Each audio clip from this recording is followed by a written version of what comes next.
ازيكم يا بنات، عاملين ايه؟ اهلا بيكم في فيديو جديد هنعمل فيه 3 غرز اشبه قوي قوي قوي ببعض، وبدايتهم بتكون واحده. طبعا استخداماتهم بتكون مختلفه، بس هما اكتر حاجه قريبه جدا لبعض. اولهم غرزه السراجه، الغرزه اللي هي العاديه خالص اللي احنا في العاده بنخيط بيها مثلا هدوم او حاجه.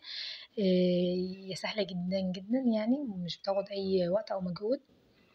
بتكون عباره عن ان انا بدخل بالخيط وباخد مسافه، وبسيب المسافة دي فاضية، وبروح كمان اخد مسافة، وهكذا ان انا باخد جزء بالخيط وجزء فاضي، جزء بالخيط وجزء تاني بيكون فاضي. من غير بقى ما ارجع ليها ولا ان انا اعمل فيها اي حاجة، هي بتكون شكلها كده. طيب الغرزة دي بنستخدمها في العادة خالص، بنستخدمها في ايه؟ بتكون تحديد لحاجات. يعني مثلا انا لو عاملة برواز من الورد بيكون في اماكن فاضية، تمام. يعني مثلا لو عاملة دايرة كده وعليها جزء من الورد في مكان وجزء في مكان، في ناس بتحب ان هي تحدد بغرزة السراجة المكان دوت. فهي استخداماتها في اللي هي اشكال الورد اكتر، يعني مش بيتعمل بها مثلا حاجات في الكلام او كده. الغرزة دي سهلة جدا. حاولي بس ان انتي تظبطي المسافات ما بين الغرز، يعني مش واحدة كبيرة وواحدة صغيرة، يعني حاولي على قد ما تقدري ان هي تكون شبه بعض. بس شايفين هي كده خلصت. اسمها غرزة السراجة او الرننج ستيتش. الغرزة التانية بقى غرزة الباك، يعني تشبه لها جدا. هما التلاتة في العموم شبه بعض. غرزة الباك بقى هبدأ برضو بان انا ادخل واخد مسافة. بعد المسافة دي بقى على طول هيبدأ أول اختلاف ما بين الغرزتين، هو إن أنا مش هسيب فراغ. تمام، يعني أنا عملت اهوت خدت المسافة اللي أنا عايزاها، مش هسيبها، لأ أنا هرجع لها تاني علشان أقفل الفراغ ده خالص. شايفين؟ مش زي الفراغ اللي هنا، لأ أنا عايزة أقفله. ركزي وانتي في المرحلة دي إنك تدخلي في نفس الفتحة اللي انتي خرجتي منها، علشان متعمليش فرق صغير كده ما بين الغرزتين، بيبقى شكله وحش جدا وبيكون ظاهر وباين كده ان ايه الحاجة مش نظيفة. فانت حاولي ان انت على قد ما تقدري تدخلي في نفس الفتحة. وكل بقى ما بعمل غرزة وبسيب المسافة بتاعتها برجع ليها تاني، عشان كده اتسمت ان هي باك، لانك بترجعي للمكان اللي انت نهيتي فيه.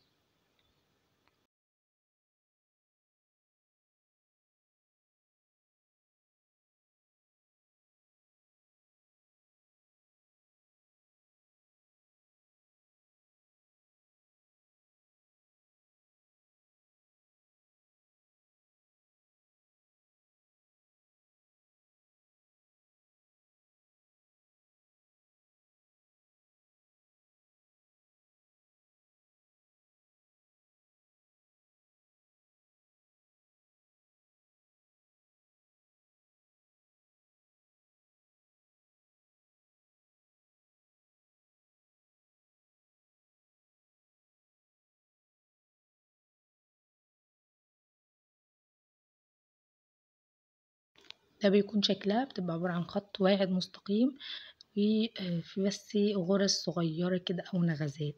في فيديو أنا وضحت فيه ازاي بنتخلص من النغزات دي لو انتي مش عايزاها. طيب غرزة الفرع، يمكن في ناس كتير بتتلخبط ما بينها وبين غرزة الباك، لأن الاتنين يعتبر واحد. البداية بتاعتها زي الغرزتين اللي فاتوا، هناخد برضو مسافة، والمرة دي هرجع، بس مش هرجع زي الباك لنفس النقطة، هرجع لنص الغرزة اللي قبلها.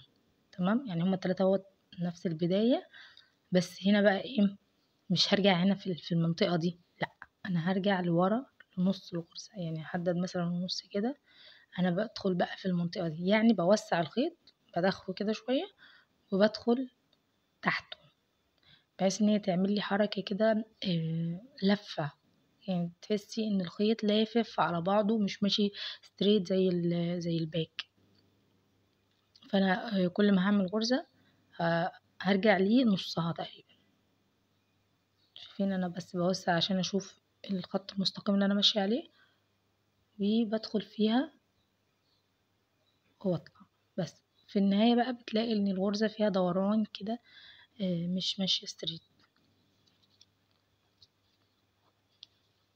في غرز تانية شبيهة للغرز دي زي السلسلة، وفي كام غرزة كمان شبيهين للغرزة دي. طبعا هنعرفهم بس في فيديو تاني عشان الفيديو ما يطولش.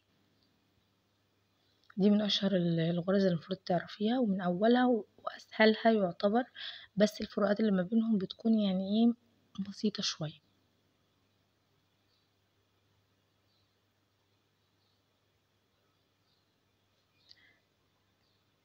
شايفة اللفة بتاعة الخيط بارزة شوية، وواضح ان هي ايه مش ماشية خط واحد.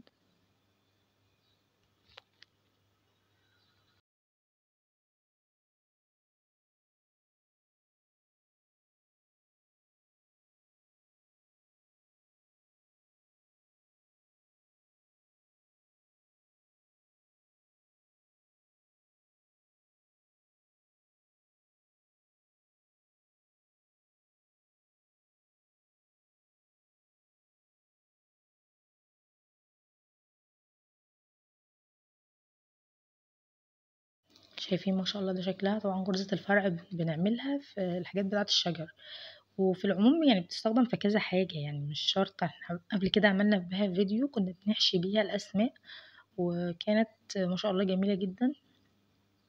فهي مش شرط انك الحاجة تستخدميها لحاجة واحدة، يبقى لها كذا استخدام وكذا طريقة في انك توظفيها. حتى الباك برضو بنطرز بيها. ده بيكون شكلها وفي شكلهم في العموم. ده الظهر كمان شكلهم بيبقى نضيف شوية.